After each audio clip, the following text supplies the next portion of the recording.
Welcome to the 99 TV and Timex Freedom Sale. Get up to 20% discount. Upgrade. కానీ మీరు అన్నట్టుగా ఇప్పుడు for ఎగ్జాంపుల్కి ఇప్పుడు ఉమ్మడి జిల్లాలో ప్రాతిపదిక తీసుకుంటే ఆంధ్రప్రదేశ్లో 13, తెలంగాణలో 10 ఉమ్మడి పరంగా జిల్లాలు ఉన్నాయి. మీరు అన్నట్టుగా పైలట్ ప్రాజెక్ట్ కింద తీసుకోవచ్చు కదా సార్. ఇప్పుడు ఈ సంవత్సరం ఒక 3 జిల్లాలు మొత్తం అధికారులను అక్కడ కొంత డిప్లేట్ చేసి దీన్ని ఒక స్పెసిఫిక్గా దీన్ని ఒక మోడల్గా చేసుకుంటే దాంట్లో సాధక బాధకాలు తెలియటం వల్ల ఆ నెక్స్ట్ పైలట్ ప్రాజెక్ట్గా తీసుకునే జిల్లాలో ఈజీ అయిపోతుంది. కానీ అలాంటి ఇనిషియేటివ్ అలాంటి సీరియస్నెస్ తీసుకోవట్లేదు. అంటే భూమి అనేది ఒక బలమైపోయింది, ఒక ఆదరవు అయిపోయింది రాజకీయ నాయకులకైనా అధికారులకైనా. అందుకు అంత సీరియస్గా దాని మీద దృష్టి పెట్టట్లేదు అన్నది బయట పబ్లిక్లో ఒక టాక్ ఉండొచ్చు. కానీ ఇప్పుడు ఏమంటున్నారంటే మేము ప్రతి జిల్లాలో కొన్ని 70 విలేజ్లో ఎన్నో సెలెక్ట్ చేస్తాము. ఇప్పుడు 5 విలేజెస్ కంప్లీట్ అయింది సర్వే అంటున్నారు. కానీ సర్వే అయినంత మాత్రాన సమస్య పరిష్కారం కాదు. ఇప్పుడు సర్వే భూభారతి అక్కడ సర్వే అయింది, అది ఏమి ఇంప్లిమెంట్ చేయాల. అది ఇంప్లిమెంట్ చేయడం అంత తేలిక కూడా కాదు. దానికి ఏంటంటే ఒక 12 ఏళ్ల క్రితం బైఫర్కేషన్ ముందు వరల్డ్ బ్యాంక్ ఒక కమిటీని అపాయింట్ చేసి with senior IAS officers in the combined state వాళ్ళు బాగా స్టడీ చేసి బ్రహ్మాండమైన రిపోర్ట్ ఇచ్చారు. దాన్ని ఏమంటారంటే ల్యాండ్ గవర్నెన్స్ అసెస్మెంట్ ఫ్రేమ్వర్క్ అంటారు. అది వరల్డ్ బ్యాంక్ వాళ్ళు స్పాన్సర్ చేశారు. స్పాన్సర్ చేయడం అంటే వాళ్ళు ఎంకరేజ్ చేశారు. సో వాళ్ళు గవర్నమెంట్ ఆఫ్ ఇండియాని అడిగారు, గవర్నమెంట్ ఆఫ్ ఇండియా స్టేట్స్ని అడిగింది. కొంతమంది స్టేట్స్ ఒప్పుకొని వాలంటరీగా ఈ గ్రూప్స్ కన్స్టిట్యూట్ చేశారు. మరి వాళ్ళు ఏమైనా డబ్బులు ఇచ్చారేమో నాకు తెలియదు. వీళ్ళు బ్రహ్మాండమైన రిపోర్టు రికమెండేషన్స్ ఇచ్చారు. అది మూలపడేశారు. అంటే ఎవరికి నాలెడ్జ్ లేదు, ఇంట్రెస్ట్ లేదు. మరి నాలెడ్జ్ లేదా, ఇంట్రెస్ట్ లేదా, మరి ఏంటో నాకు తెలీదు. మరి ఆ కమిటీ భలేరావు అని ఒక ఆయన ఉండేవారు. శ్రీపాద భలేరావు. అదే సార్, మన IAS భలేరావు. ఆయన కూడా ఆ కమిటీలో హెడ్, మరి ఆయన మెంబరు. బ్రహ్మాండమైన రిపోర్ట్ ఇచ్చారు. దాంట్లో వాళ్ళు ఇచ్చిన one of the main recommendations ఏంటంటే రెవెన్యూ డిపార్ట్మెంట్ వాళ్ళు 150 డ్యూటీలు చేస్తారు. ఏది general administration, civil supplies, election, census, natural calamities, ration కార్డులు, ఏదంటే అది అన్ని వాళ్ళకి టైం ఉండదు. కాబట్టి దాన్ని రెవెన్యూ డిపార్ట్మెంట్ని బైఫర్కేట్ చేయండి. ఒకటి ల్యాండ్ అడ్మినిస్ట్రేషన్, రెండోది general administration. So general administration చేసేవాళ్ళు వేరే ఉండాలి. ల్యాండ్ అడ్మినిస్ట్రేషన్ కూడా డెడికేటెడ్ మెషినరీ ఉండాలి. అది లేదు. మరి ఆ రికమెండేషన్ ఇచ్చి ఇప్పుడు 13 ఏళ్ళలో ఎంతో అయింది. దాన్ని ఎవరు పట్టించుకోలేదు. పైగా యూ హ్యావ్ మల్టిపుల్ ఏజెన్సీస్. ఇప్పుడు రెవెన్యూ రిజిస్ట్రేషను సర్వే అంటే రెవెన్యూ కిందకే వస్తుంది అనుకోండి, కానీ దానికి సపరేట్ డైరెక్టర్ ఉన్నాడు. కానీ దానికి వాళ్ళ ఇంటిగ్రేషన్ కోఆర్డినేషన్ సరిగా లేదు. ఏది CCLAకి కమిషనర్ సర్వే అంటే పర్ఫెక్ట్ ఇది కంట్రోల్ ఇంటిగ్రేషన్ లేదు. వాళ్ళ సపరేట్ ఆఫీసు, వాళ్ళ బడ్జెట్ వేరు, ఇలా ఉంటుంది. పైగా CCLA కంట్రోల్లో IG రిజిస్ట్రేషన్ ఉండాలి. అది లేదు. ఈయన సామ్రాజ్యం ఏంది, ఆయన సామ్రాజ్యం అయింది. IG రిజిస్ట్రేషన్ CCLA కంట్రోల్లో పెట్టాలి, లేదా CCLAనే IG రిజిస్ట్రేషన్ అని చెప్పాలి. ఒక్కడికే పెట్టి. పైగా మీకు గవర్నమెంట్ లెవెల్లో కూడా ప్రిన్సిపల్ సెక్రటరీ రెవెన్యూ వేరు, ప్రిన్సిపల్ సెక్రటరీ రిజిస్ట్రేషన్ వేరు.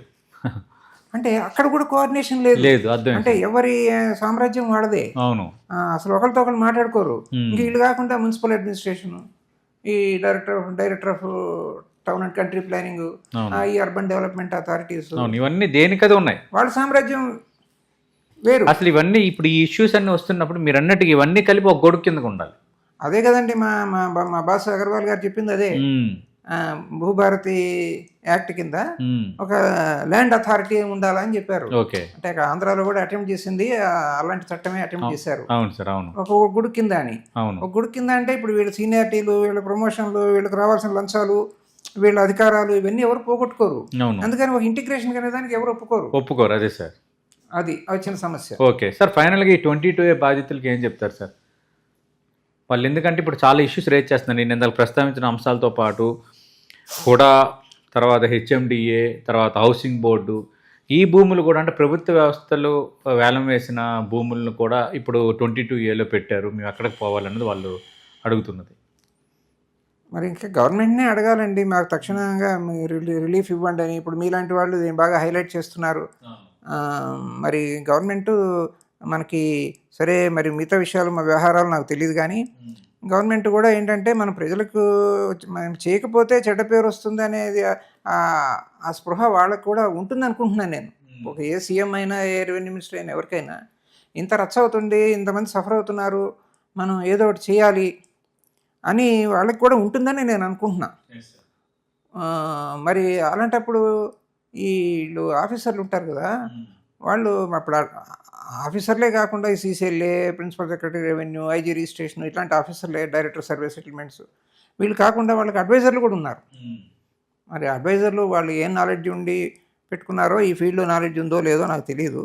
కానీ చాలా మటుకు ఐఏఎస్ ఆఫీసర్లు కూడా పెద్దగా ఈ సబ్జెక్ట్లో నా నాలెడ్జ్, ఇంట్రెస్ట్ లేదు. ఎందుకంటే వాళ్ళు ఏదో సబ్ కలెక్టర్, జాయింట్ కలెక్టర్ చేసినప్పుడే ల్యాండ్ సబ్జెక్ట్ అనేది వస్తుంది, డీల్ చేస్తారు. తర్వాత వేరే పోస్ట్కి వెళ్ళిపోయిన తర్వాత చిన్నప్పుడు నేర్చుకున్నదంతా మర్చిపోతారు. అవును, ఈ 2 రాష్ట్రాల్లో కూడా పెద్దగా డీప్ ల్యాండ్ రెవెన్యూ నాలెడ్జ్ ఉన్నవాళ్ళు, అడ్మినిస్ట్రేషన్ నాలెడ్జ్ ఉన్నవాళ్ళు లేరు, ఆల్మోస్ట్ లేరని చెప్పొచ్చు. అంతా స్టాండర్డ్స్ బాగా పడిపోయినాయి. పైగా మీకు రెవెన్యూ డిపార్ట్మెంట్లో 4-5 సమస్యలు ఉన్నాయండి. అదేంటంటే, 1 టైం ఉండదు, 2 నాలెడ్జ్ ఉండదు, 3 ఇంటిగ్రిటీ ఉండదు, 4 పొలిటికల్ ఇంటర్ఫియరెన్స్ ఉంటుంది, 5వది ఏంటంటే సర్వే ఉండదు. మీకు సర్వే లేదు.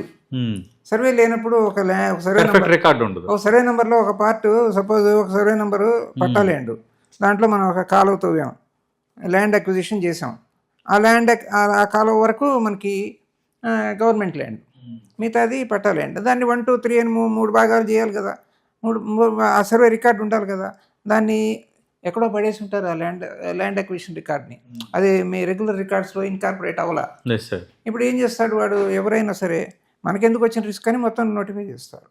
ఏ ఆఫీసర్ అయినా నన్ను చేతులు ఎందుకు కాల్చుకోవాలి, నేను చేతులు కాల్చుకోను, అన్ని గవర్నమెంట్ అంటాను, ప్రతిదీ రిజెక్ట్ చేస్తా లేకపోతే పెండింగ్ పెడతా, అంతే సార్. మరి లేకపోతే ఏంటి, నాకు మోటివ్ సర్టిఫికేట్ చేస్తారు. అర్థం sir, government officer government land అమ్మేసాడు అంటారు రేపు. అందుకని ఆ భయం. అవును. సో మీకు టైం ప్రాబ్లం అండి, తర్వాత నాలెడ్జ్ ప్రాబ్లం, తర్వాత integrity problem, political interference problem, final survey లేదు, సర్వే లేదు. పైగా కొన్ని వాళ్ళ పరిధిలో కూడా ఉండవు. ఇప్పుడు వక్ఫ్ ల్యాండ్ ఉంది, అది వక్ఫ్ ట్రైబ్యునల్ అని ఉంటుంది. అవును. ఎండోమెంట్ ల్యాండ్ ఉంది, ఎండోమెంట్ ట్రైబ్యునల్స్ ఉంటాయి. సరే, కొన్ని ఆల్రెడీ సివిల్ కోర్ట్స్లో ఉంటాయి.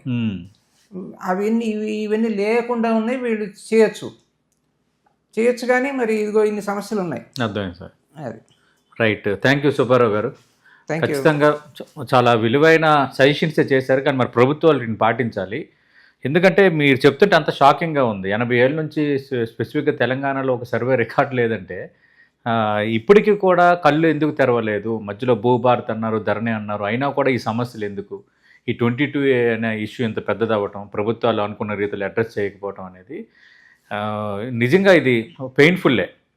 అంటే ఒక వ్యవస్థ, ఒక అడ్మినిస్ట్రేషన్, ఒక రాజ్యాంగం ఇవన్నీ ఉన్నప్పుడు ఒక ల్యాండ్ ఇష్యూ అనేది ప్రతిసారి ఒక సవాలు విసురుతుంటే, ఈ ఇష్యూలో ఈ ల్యాండ్లో ఉన్న ఆ లూప్ హోల్స్ని ఉపయోగించుకొని కొందరు పెచ్చిరేగిపోతుంటే, అవినీతికి రాజ్యమేలుతుంటే, అసలు ఏంటి దీనికి ఎండ్ కార్డ్ ఏంటి అనేది ఇప్పుడు ఒక పెద్ద ప్రశ్న. అంటే ఇప్పుడు మల్టిపుల్ అథారిటీస్ ఉన్నారు, మల్టిపుల్ చట్టాలు ఉన్నాయి. దాంతో ఇప్పుడు ఇనామ్ అబాలిషన్ యాక్ట్ కింద అథారిటీస్ వేరు, జాగీర్ అబాలిషన్ యాక్ట్ కింద అథారిటీస్ వేరు, మరి ట్రైబల్ ల్యాండ్స్ కి, డిస్ప్యూట్స్ కి వేరు, దానికి వేరే అథారిటీస్ ఉంటారు. ఇట్లా రకరకాల అథారిటీస్. అవును. దాంతో ఇప్పుడు తొందరగా తేల్చరు. అదే సార్, ఇప్పుడు నేను అదంటున్నా సార్. ఇప్పుడు కేంద్ర హోంశాఖ ఉందా అని ఉంటుంది సార్. ఇప్పుడు కేంద్ర హోంశాఖ పరిధిలో అన్నీ ఉంటాయి. కేంద్ర హోంశాఖకు సంబంధించి వివిధ విభాగాలు ఉంటాయి, వివిధ అంశాలు ఇమిడిపోయి ఉంటాయి.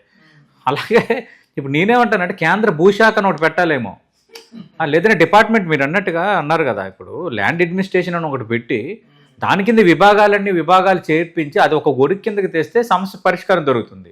లేదంటే ఈ లూప్ హోల్స్ని వాడుకునే దానికి ఇంకా ప్రతిసారి మనం ఇలా మాట్లాడుకోవాల్సి వస్తుంది. Welcome to the 99 TV and Timex Freedom Sale. Get up to 20% discount. Upgrade